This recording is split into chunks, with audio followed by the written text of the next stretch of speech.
Area 51, the hot topic of the moment. Ever since a Facebook page was created calling for people to storm the restricted area so we can, I quote, see them aliens, there has been renewed interest in a highly restricted building that has been in the Nevada desert for at least 70 years. So, has it been done before, and what if we did it now? Can we run faster than their bullets? Hello and welcome back to Life's Biggest Questions, the channel that looks to answer all manner of queries. Sure, we were all up in the hallowed halls of the SCP Foundation's grill for a long time, but I think we forgot about our real-world equivalent, the mysterious Area 51. I'm your host Rebecca Felgate, and today I'm asking, what if Area 51 was attacked? Do let me know if you are planning on being a part of the storming party, or if you think that maybe, just maybe, we should not prod the hornet's nest that is the United States government. Also, while you're down there chilling in the comments section, why don't you hit that thumbs up button and share this video with a friend? Also, I feel like,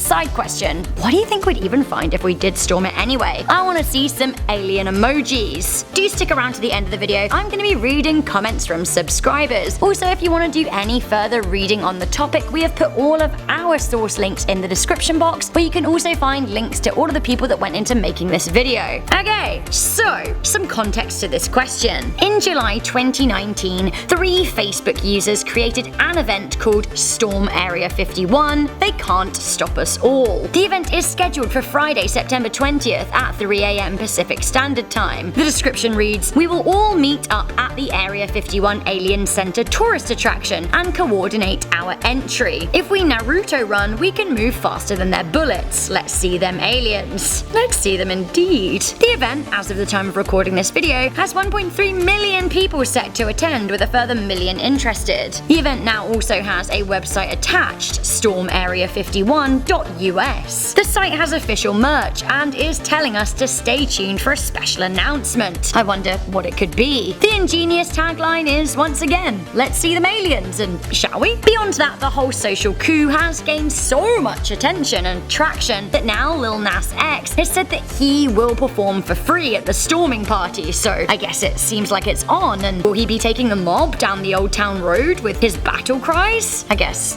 we'll get to that. So we don't know when Area 51 was officially established because, you know, classified and all that, but we think it was circa 1947. The facility is highly protected and has been mentioned in the same breath as the word alien on countless occasions, not least because of the Roswell incident of 1947, which is a strange founding year coincidence, is it not? A number of alleged former employees of the facility have claimed that there were aliens, or greys, housed there, as well as flying saucers and other alien technology. Publicly, Bob Lazar has claimed to be a physicist who worked on reverse engineering extraterrestrial technology at the facility. He also claims that the facility has documents describing the historical involvement of Earth and extraterrestrials for the past 10,000 years. Others have claimed that the space has been involved in the development of nuclear weapons, and some wilder conspiracies, if it can get wilder than aliens, say that the government is testing time travel there and genetically engineering children. Conversely, the government claim that the facility is a test base for the United States military air force, although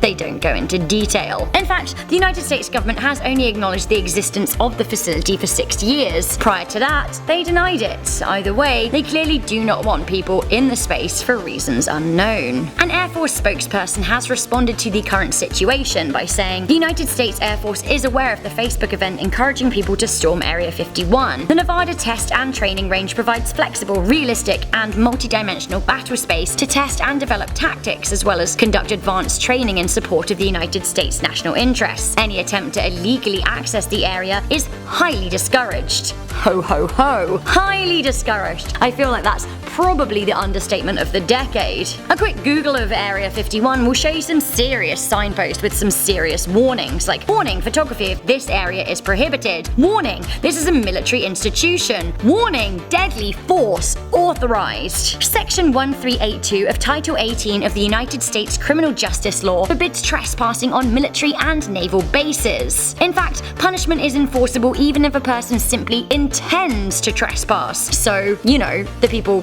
saying that they're going to storm the area. Persons violating this section of the law are subject to 6 months imprisonment or a $500 fine, or both. Could the penal system really deal with putting 2 million people in jail? No, it can't. But raising $1 billion off would-be trespassers isn't a bad exchange, is it? Although the admin involved in processing that many fines would be an utter headache. But what about the whole deadly force authorized issue? We all know that America shoots to kill when it has to. It seems in January 2019, United States military personnel shot and killed a man who failed to stop at a security gate in the Nevada National Security Site, in which Area 51 is enclosed. In 2016, a group of BBC journalists were held at gunpoint as they approached Area 51. Now, they did get away with a fine, but had they not had the credentials, what would have happened to them? There are a lot of memes about the Area 51 storm, and I've had a good chuckle, but at what point would storming the facility become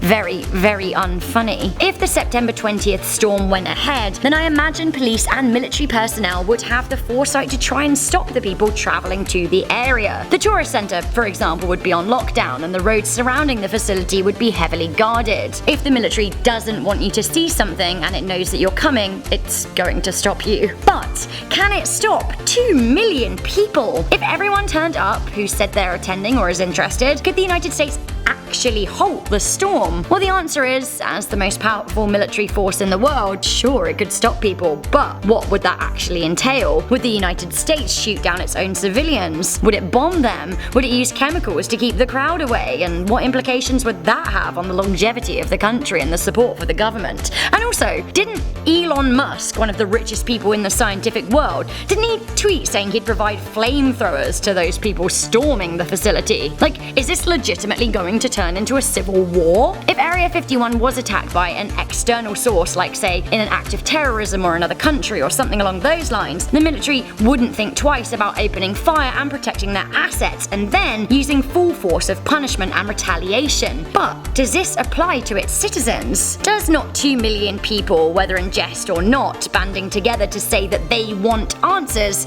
kind of suggest that actually maybe this whole knowledge is power but knowledge is secret model of government might actually be wearing a little thin? Does the government have a right to keep what is happening at Area 51 a secret from their own people? Aren't governments supposed to work for the people? Well, at this point, even if it started as a joke, I think it's clear to see that people want more information. Seriously and realistically, I don't think that anyone is about to storm Area 51. If they did, well, would they really be able to Naruto run faster than bullets? No, I don't think they would. Would there really be flamethrowers? Would it turn into a massacre? And what for? If it does happen, then it will be the first mass-scale civil unrest in the United States since, well, the United States, if there really are 2 million people involved. If the chaos of the 1967 Detroit riots are anything to go by, then this absolutely wouldn't be pretty, and the death toll would be high. So, what if Area 51 was attacked? We know what could happen, but the United States government, Donald Trump's government, hasn't ever been tested like this yet. So who is to know what would happen? If it did, well, the 20th of September 2019 would be one for the history books. But again, what would we find? Luckily, there's another big answer on that topic. So guys, what do you think would happen? Would it be a massacre? A bloody Friday? Do let me know your thoughts in the comments section down below. And once again, will you be part of the storming party? Perhaps after watching this video, you might not want to admit to that. Alien emojis? I would love to see your best. Before I go, I'm gonna read some comments from Charlotte's video, which was on the topic. It was all about storming Area 51 too. Reaction Pod said they probably moved everything from Area 51 to Area 52. That's a very good point, I have to say. Would the government have even acknowledged it if it was still a big area of secrecy? People already know about the space, so maybe it would be an oversight to actually keep anything too secretive there. Maybe we wouldn't find aliens because they've moved the aliens. Kim Jong-un, a regular commenter of Life's Biggest Questions, said, "If I help out with my missiles, we will successfully storm Area 51.